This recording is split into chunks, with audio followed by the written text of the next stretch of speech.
Diana, you're chasing the story of Genny Barbour, who now, thanks to legislation signed by Governor Christie, will be able to get her medical marijuana on school grounds. What do you got? Well, as you can imagine, the Barbour family is ecstatic. That's pretty good.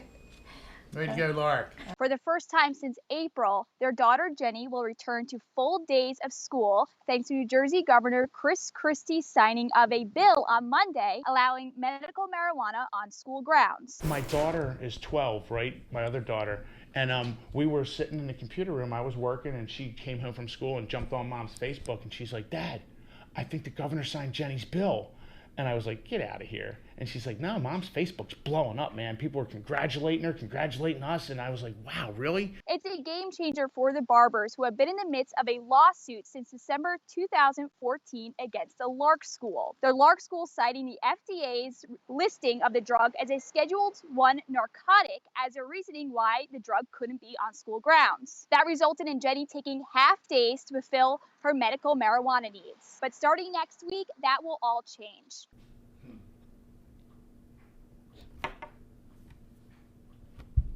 It's an emotional topic for Mrs. Barbour, who all along has really feared about the development impacts this will have on her daughter. That is a worry for me. It's because she has behavioral issues. She's a 2-year-old. She can't understand like we can understand, or even a regular 2-year-old can understand.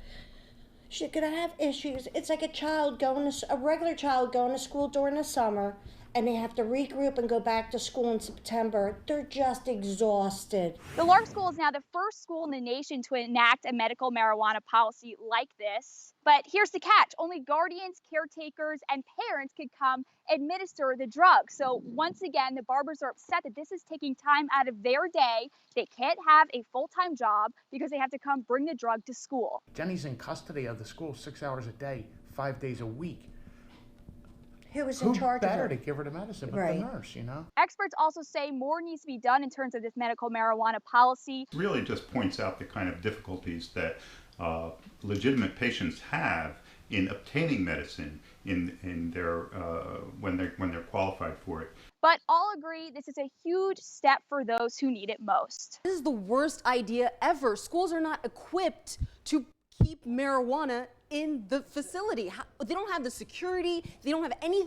Drugs have caused a lot of violence in this country. Way over the top. Yeah, Part of the problem, here's what Diana said, is that marijuana was listed alongside heroin and cocaine as a Schedule I narcotic. It isn't, in fact, and never has been, and it shouldn't be listed and mentioned alongside drugs in our country. Marijuana is not a drug in our country that's got people whoring themselves out on the streets or robbing houses. Marijuana doesn't do that to people, especially in the case here. It's medical marijuana. The only side effect it has is helping this little girl feel better. Frankly, it's nice to see Governor Christie back here making a bit of a difference again. I mean, he's been on the campaign trail. I know the New Jerseyites are asking where he is, so it's good to see him show up and sign something like this and put it through.